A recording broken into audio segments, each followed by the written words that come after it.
Tous les jours, tu prends la parole, mais zéro impact. En réunion, en point d'équipe, en décision importante. Peut-être que cette situation, tu l'as déjà vécue. Aujourd'hui, je vais t'expliquer pourquoi ta parole perd un impact complètement dans le monde du travail, alors même que tu es compétent et que tu sais parler au quotidien.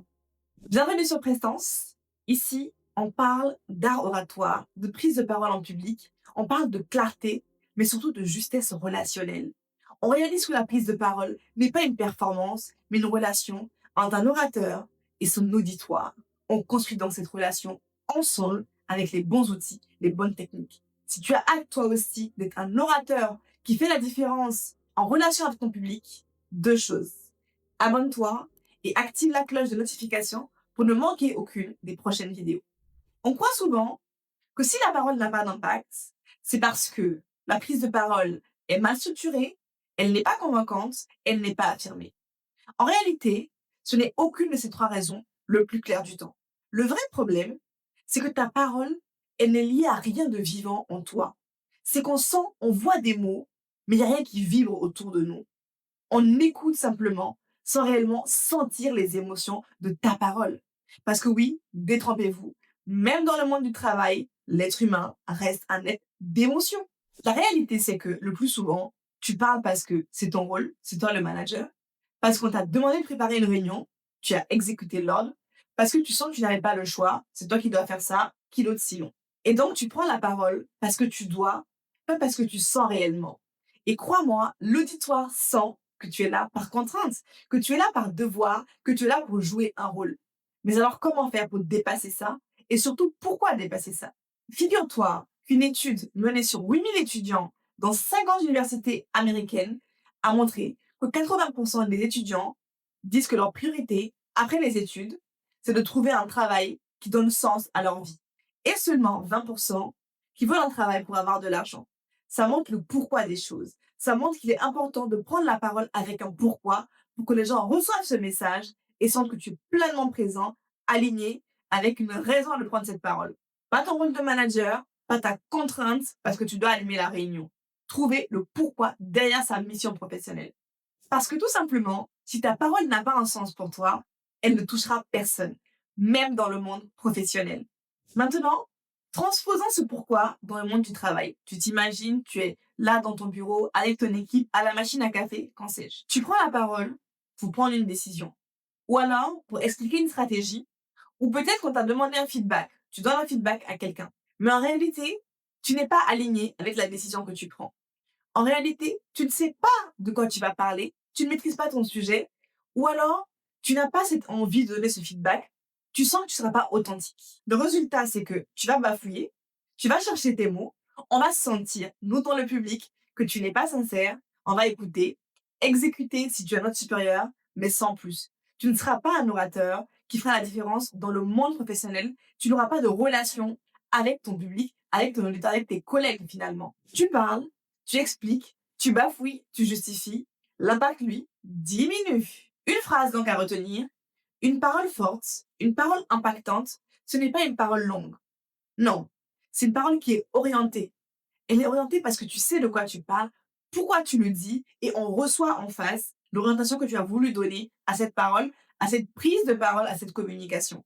Au travail, j'ai vu deux situations de prise de parole, et je vais te le détailler avec les différences. La première situation, c'est le collègue ou la collègue qui va apprendre ton discours par cœur.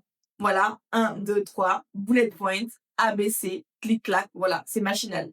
Ok, c'est correct, hein, on a compris, on pose des questions, sans plus. La deuxième situation, ça va être ceux qui acceptent de se mettre, je dirais, sur le fil de la réalité, sur le fil de l'humanité, peut-être même de la vulnérabilité.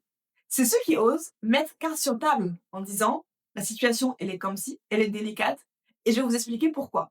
Là, on sait déjà qu'il y a un sujet, qu'il y a un problème, et qu'on va nous expliquer pourquoi il y a ceci.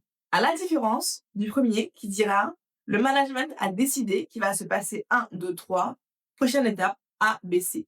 Ça n'a rien à voir. Dans l'autre, on sent qu'il y a des enjeux, on sent qu'il est responsable puisqu'il vient nous en parler, qu'il veut qu'on trouve une solution ensemble et on est impliqué pour construire finalement la solution de cette situation. Ça, c'est une prise de parole qui va créer la relation. Parce que l'orateur, son pourquoi c'était expliquer à l'équipe quel est le problème et qu'on trouve ensemble une solution. À contrario de l'autre qui était le manager, qui a reçu les directions du management, qui dit OK, on va faire ça, on va appliquer ça, nous on prend et l'intendance, elle va suivre. Maintenant, pour toi qui regarde la vidéo et qui est arrivé jusqu'ici, qui est intéressé pour savoir quoi faire la prochaine fois que tu prends la parole. Une seule question pour toi. Mais c'est la clé pour que tu aies un impact et pas seulement une écoute. La question est la suivante. Demande-toi réellement pourquoi prendre la parole pour toi à ce moment-là, à cette réunion-là, pourquoi c'est important que toi tu prennes la parole. Est-ce que tu prends la parole pour briller, donc pour montrer que tu sais, que tu connais, pour avoir l'image à envoyer aux autres? Est-ce que tu prends la parole pour convaincre ou est-ce que tu veux juste remplir la réunion, remplir l'espace en disant 2 secondes, 2 mots? Pose-toi la question, pourquoi est-ce important pour toi de prendre la parole maintenant, dans cette réunion? Cette parole, elle n'est pas faite pour briller. Elle n'est pas faite pour remplir l'espace. Non, c'est une parole qui doit construire. C'est une parole qui doit peut-être fédérer. C'est une parole qui doit amener de l'avant, porter une vision, porter un message. Extrêmement important. Pose-toi la question, quel est ton message dans cette réunion, dans cette décision stratégique, dans cette prise de parole à enjeu ou pas d'ailleurs? Si tu as cette réponse, ta parole sera plus courte. Les gens négligent ça. Mais lorsqu'on passe 2 heures en réunion, on n'a juste pas envie de personnes qui prennent la parole sans la laisser, qui développent un point qui peut tenir sur 2 phrases. Donc, quand tu sais pourquoi tu prends la parole, ta parole est courte, elle est concise, elle est impactante et elle est précise. C'est ça qu'on recherche. On dit, ah tiens, la réunion a duré 2 heures, mais telle personne a pris la parole 30 secondes. Et c'était d'une précision et d'une pertinence sans pareil. Si tu as cette réponse, ta parole sera plus concise, plus courte, plus crédible et plus impactante. En conclusion, si ta parole perd un impact au travail, ce n'est peut-être pas parce que tu parles mal, non. C'est peut-être parce que tu n'as pas ce pourquoi. Peut-être parce que tu prends la parole pour plaire, tu la prends pour faire figuration, mais tu n'as pas ce pourquoi qui te relie à ton public. C'est parce que tu parles sans boussole intérieure. Ça paraît poétique comme ça, mais c'est vrai. Au travail comme dans la vraie vie, on suit ceux qui savent pourquoi ils font les choses. Quand tu sais ton pourquoi, quand tu as clarifié pourquoi telle action est pas, quand tu as mesure d'expliquer à ton équipe la réalité de la décision, les éléments qui dépendent de toi et non, on te suit et on te comprend. Et surtout, on est avec toi. La vraie prise de parole professionnelle aujourd'hui, dans un monde qui recherche constamment l'authenticité, ce n'est pas apprendre à mieux parler. Non, c'est réapprendre pourquoi tu parles.